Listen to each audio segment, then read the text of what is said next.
Social media जा दोस्त जेके आहिनि, ख़ासि करे जेके अवाम जे ॾुखनि ॾुखनि जो सूरनि जो आवाज़ु ॿुधाइनि था, मां हुननि जो निहायत शुक्रगुज़ार आहियां।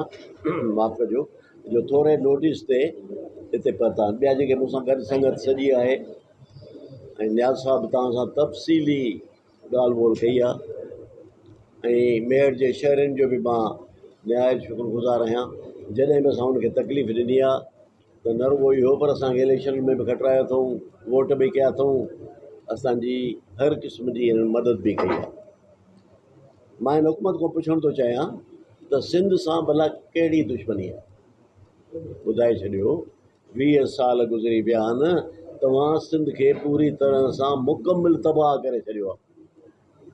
का शइ कान्हे जेका हले पई, का शइ मूंखे नज़र नथी अचे, को अदारो कोन्हे जंहिंमें बहितरी हुजे, इंसाफ़ मिले, अमन अमान हुजे, पढ़ियल लिखियल माण्हुनि खे वीचारनि खे नौकिरी मिले। उहो सिंध पब्लिक सर्विस कमीशन ॾिसो, सिंध पब्लिक सर्विस कमीशन में अरबा खरबा रुपयनि जी धांधली आहे। मां बि त चीफ मिनिस्टर आहियां न, ॿुधाइनि न असांजे वक़्त में कंहिं मेंबर खे कंहिंखां पैसो वठो या चेयरमैन वठो, एहतिसाब कंदा हुआसीं असां। हर अदारे खे हिननि तबाह बर्बादु करे छॾियो आहे। मूंखे त नज़र अचे थो, बिजली तव्हां ॾिसो पाण जी, हाणे ॿुधायो नियाज़ साहब बि ॿुधायो, काटियूं कोन थियूं थियनि, पाणी कोन थो मिले, कुचड़ी में पाणी कोन्हे, लोड शेडिंग जो जीअं एॾो हज़ार आहे। भला मां बि त हुयुसि न, मां बि त वज़ीर हुयुसि न, पोइ छो न बिजली बंदि कयूं, छो न पिया लोड शेडिंग कयूं? हिननि खे सिर्फ़ु का बि तरक़ियाती कमु हिननि खे न खपे, हिननि खे पंहिंजे पेट जो तरक़ियाती कमु खपे, पाण खे ठाहिणो आहे। घर ठाहिणा आहिनि, पेट्रोल पंप ठाहिराइणा आहिनि, अयाशियूं करणियूं आहिनि, मज़ा करणा आहिनि। ज़ुल्म त ॾिसो, मेयर शहर असां खटी आहे, सीटूं असांजियूं मेजॉरिटी में आहिनि, असां 9 सीटूं खयूं आहिनि, ऐं तंहिंखां पोइ बि हींअर ताईं 3.5 साल थी विया आहिनि, अञा फ़ैसिलो नथो थिए। ऐं फ़ैसिलो कहिड़ो करिणो आहे?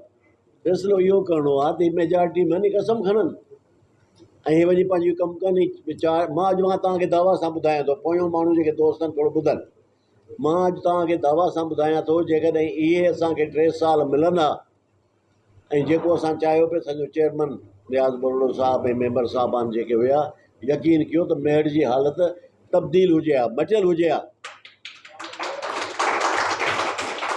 हिते तव्हांखे हर क़िस्म जी सहूलियत हुजे हा। असां एस्फाल्ट कार्पेटिंग करायूं हा, पाणी ॾियूं हा, ड्रेनेज, सुई गैस जा पैसा बि खाइजी विया। मां त इहो थो चवां त हिननि नुमाइंदनि खे जंहिं बि हिते मुक़ररु कयो आहे, उन खां मूंखे इहो सुवालु करिणो आहे त हीअ आफ़तूं असांजे मथां छो फिटी कयूं अथव, जेके पंहिंजे घर जी पोलिंग नथा कढे सघनि।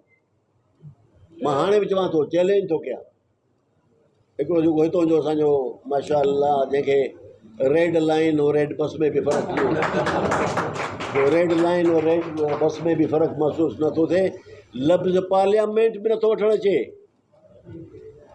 उन खां पुछो त खटंदो आहे मूंखां घर जी पंहिंजी पोलिंग, पंहिंजी घर जी पोलिंग नथा खटनि।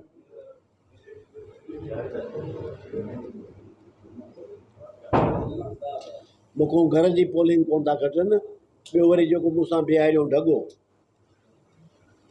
इरफान लिगारी उर्फ़ ढॻो, उन ढॻे जो जिथे वोट दाख़िल आहे, परिया में वोट दाख़िल आहे, मां हर दफ़ा चवंदो आहियां ऐं इहो कंदो आहियां पुछो जी ख़बर पवनि, उते मां 326 वोट वधीक कया आहिनि, हिनखे मूं हुते किरायो आहे। सीता में असां 7 पोलिंगूं खटियूं आहिनि, 7। ऐं ॿियो वरी जेको असांजो नओं नुमाइंदो सोपारी वारो आहे पैदा थियो, सोपारी पान मांडी, मां नारो रखियो अथमांसि सोपारी पान मांडी। उनखे त चयो त तूं पंहिंजे ॾाॾे खे त ॾिस, उनखे कंहिं सियासत में आंदो, असां सां गॾु रहियो, आख़िर ताईं रहियो, एतिरो उछल, एतिरो ॻाल्हाए जेतिरो तूं वरी बर्दाश्त करे सघीं।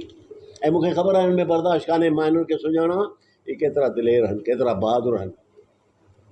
ऐं अनक़रीब मां मायूसी कान्हे, 20 साल भॼा आहियूं न असां, हे जेके मुंहिंजा दोस्त वेठा आहिनि, मां उनखे सलाम थो पेश कयां जो 20 साल मूंसां बीठा आहिनि, मूंसां हिननि नज़रियाती तरह सां हिननि जे ख़िलाफ़ु जंग कई आहे, ऐं मां उन्हनि खे सलाम थो पेश कयां। उन खां पोइ बि तव्हां ॾिसो, जेकॾहिं को इंसाफ़ करण वारो माण्हू हिन मुल्क में हुजे, हर इलेक्शन में मूंखे 10 खां 12,000 वोट वधीक था पवनि। मां को गवर्नमेंट में त कोन आहियां न, ठप्पा त कोन थो हणां न, ईअं मां ठप्पा त कोन थो हणां, त पोइ मूंखे केरु थो ॾे? ग़रीब पैरनो घड़ा माण्हू वोट था ॾियनि, दोस्त यार शरीफ़ माण्हू उहे वोट था ॾियनि। जो सही असल नुमाइंदे हैं उनको यहाँ हुक्मरानी का हक दिया जाए और ये फॉर्म 47 को ख़त्म करके ओरिजिनल जो 45 के लोग हैं हुकूमत उनके हवाले की जाए, वरना हालात दुरुस्त नहीं होंगे। उर्दू में जवाब देता है, ये अचानक तब्दीली इस मुल्क का मुकद्दर बन गई है। हमेशा जब भी कभी हुआ तो इस मुल्क में अचानक तब्दीली आ जाती है, जो ख़राब है, जो मुल्क के लिए अच्छी नहीं है, जो सियासत के लिए अच्छी नहीं है। ठीक है ना, लोग हम पे हंसेंगे और क्या करेंगे? जो सही नुमाइंदे हैं, जो जिसने जीती है इलेक्शन, उसके हवाले किया जाए। सिंध को 98 करोड़ की IT सिटी बनाने का बजट रखा है पंजाब में। सिंध की बजट पंजाब में खर्च हो रही है, यहाँ के मुतलका वहाँ खर्च कर, यहाँ खर्च क्यों नहीं कर रहे? यहाँ क्यों करें? यहाँ से कमा के तो इनको बाहर देना है ना। जितने पैसे सिंध के हैं लूट के खसूट के बाहर देने, बाहर के लोगों को खुश करना है। और मैं ये कहता हूँ कि सिंध में तो बताएं क्या हुआ क्या है, एक काम मुझे बता दें जो तरक्याती काम हुआ है, और ये खुशामद है नाजायज़। इस नाजायज़ खुशामद को बंद करना चाहिए। आगे वाले दिनों में आप हमारी बातें याद करोगे, लेकिन फिर उसमें बहुत देर हो जाएगी। सिंध में जो सक्खर से हैदराबाद मोटरवे बनना था, उसकी बजट सिर्फ नाम में रखे थे, वही पैसे पंजाब में खर्च कर रहे हैं। मैं तो कहता हूँ कि सबसे पहले तो ये बताएं कि मटियारी और हाँ नौशर फेरोज, इनके डिप्टी कमिश्नर्स ने अरबा रुपया बैंक से निकाल के मोटरवे के खा गए और उनको फिर बाहर मुल्क जाने दिया गया। वो क्यों? अकाउंटेबिलिटी क्यों नहीं हुई? किस तरह से डिप्टी कमिश्नर और कमिश्नर खा सकते हैं पैसे? मैं भी CM रहा हूँ, हिम्मत ही नहीं उनकी। इसका मतलब ये कि इसमें हुकूमत मुलव्वस थी कि पैसे खाओ, और मोटरवे को पहले बनाना चाहिए। ये हमारे सिंध के लोगों का हक है कि हमें मोटरवे दिया जाए। हमसे इतनी ज़्यादती न करें कि आखिर हम सोचने पे मजबूर हो जाएं कि ये क्या हमने कसूर किया है कि हमारे साथ ये क्यों हो रहा है। सर, सिंध में मुसलसल नाजायज़ी बनी है। अभी सपोर्ट से कराची तक 105 किलोमीटर की रेलवे लाइन बिछा दी। वैसे जैसे कि 2022 से सक्खर से कोटरी जो रेलवे जगह अभी तक पार नहीं हुआ, वहाँ पे खर्च करें, यहाँ पे खर्च नहीं करें। वो तो छोड़े, वो अब्बासी जिसको पकड़ा है, हम अरबा रुपए निकले हैं, वो पता नहीं कोई स्कैंडल है अब्बासी का, वो आजमी अब्बासी। और तो छोड़े, पता नहीं कितने लोगों के घरों पे छापे पड़े, अरबा रुपए निकले, वो कहाँ गए? नहीं, मैं पूछना चाह रहा हूँ, केस क्यों नहीं बना, पैसे कहाँ गए, और रिकवर क्यों नहीं हुए? मेयर का एक सवाल है कि मेयर में उजाला सोलंकी और फातिमा और ये मुसलसल को घूम लगे थे, जिस पे कोई अगवा हो गई, फातिमा तीनों और उजाला सोलंकी बच्चियाँ दोनों अगवा हो गई है। अभी तक सिंध पुलिस ने इस पर कार्रवाई नहीं करी। कार्रवाई कौन करे? मैंने आपको बताया ना कि जब चोरों के साथ मिले हुए हों तो यहाँ के लोगों को इंसाफ कैसे मिलेगा? कैसे ये बच्चे वापस कैसे आएंगे? मेरा ज़माना था, दादू में डाका पड़ा था सोनारों पे, ठीक है जी, डाका पड़ा था सोनारों पे, 2.25 करोड़ उस ज़माने में डाका हुआ था, 2.25 करोड़। मैं चीफ मिनिस्टर था, दादू में सोनारों की डेलीगेशन आई मेरे पास, कैसे ये देखें हमारे साथ जुल्म हुआ है। मैंने DIG, SSP, DC कमिश्नर को बोला कि 1 हफ्ते के अंदर मुझे ये वापस कर दो, वरना तुम लोग नौकरी में नहीं होगे। आई एम ऑन रिकॉर्ड, अभी तक बैठे हुए हैं, जिंदा है। हफ्ते के बाद आए, हर चीज़ मैंने अपने सामने उनको दी और सब उसको मिल गया। नहीं, जब ये खुद SHO को सर करेंगे और इजी लोड कराएंगे, दामराए के चेक पोस्ट पे पैसे लेंगे, एडेट ड्यूब के नहीं भरते हो, तुम खुद को अवामी नुमाइंदा समझते हो? तुम अवामी नुमाइंदे नहीं हो, तुम सांप हो। तुम सिंध के लोगों के लिए सांप हो, और इंशाअल्लाह इस गर्मी के मौसम में जितने तुम निकले हो, हिसाब भी इतना ही होगा। अच्छा सर, हिकिड़ो सवाल मुंहिंजो, इस्लामाबाद में डॉक्टर सफदर अब्बासी जे घर खे कोर्ट स्टे हुजण जे बावजूद ड्राइण इन खे तव्हां छा थियो? डॉक्टर सफदर अब्बासी इस्लामाबाद में हुनजो घर था ड्राइण, कोर्ट जो स्टे बि आयो हुन।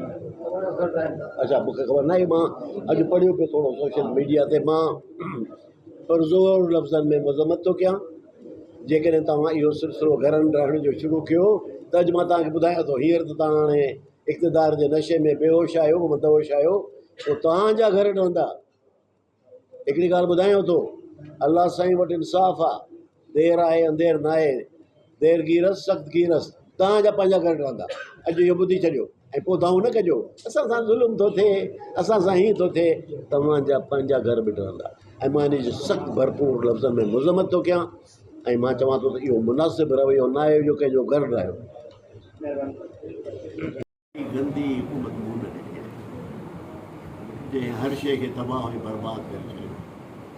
ऐं अॼु मां इहो तव्हांखे ॿुधाइण थो चाहियां त हे सम्झनि था न असां सॼी उमिरि हुकूमत कंदासीं। सॼी उमिरि हुकूमत कंहिं न कई आहे। डिक्टेटर विया, बादशाह विया, सॼी वक़्त जी हुकूमत सिर्फ़ु अलाह साईं जी आहे, उन रबुल आलमीन जी आहे। ऐं जेको अकमल हाकिमीन आहे, जेको हाकिमनि जो हाकिम आहे, तव्हांखे इंशाअल्लाह फुसड़ियूं एड़ियूं जीअं हुकूमत ख़तमु थींदी तव्हांखे पकिड़े एहतिसाब करे तव्हांजे घरनि में इस्पतालूं खोलींदी। तव्हां छा था सम्झो तव्हां ईअं हलिया वेंदो? ऐं मां इहो थो चवां त पाकिस्तान में को माण्हू कोन्हे हिन मुल्क में, अहिड़ो सुहिणो मुल्क माफ़ कजो जंहिंमें हर शइ एग्रीकल्चर खे तबाह करे छॾियो आहे। तव्हां कहिड़ी शइ बची आहे? डीज़ल महांगी, भाण महांगो, पिज नंबर 2, भाण नंबर 2, जेका शइ असां विझूं सा महांगी। खयूं था वठूं, सरदार आहे कोन, सारियूं खयूं था वठूं, कणिक खपायूं था 24-25 में, हाणे थी वई 47 रुपया। अड़े को चवण वारो कोन्हे। हिन मुल्क जो केरु त वाली वारिस आहे? छो हिन मुल्क खे तव्हां ईअं बेवारिस करे छॾियो आहे? ईअं न कयो। हेॾे ख़ूबसूरत मुल्क खे जेकॾहिं तव्हां अहिड़े नमूने सां रहियो त नुक़सानु थींदो। मुल्क जो नुक़सानु असांजो नुक़सानु आहे, छोजो असां मुल्क खे ठाहिण वारा आहियूं, उन्हनि मां आहियूं। हाणे खणी असांखे तव्हां गदार चयो, जेको वणे थो चयो, पर हींअर कॾहिं बि मां इहो थो चवां त असांजे वॾनि हिन मुल्क खे ठाहिण में अहम किरदारु अदा कयो।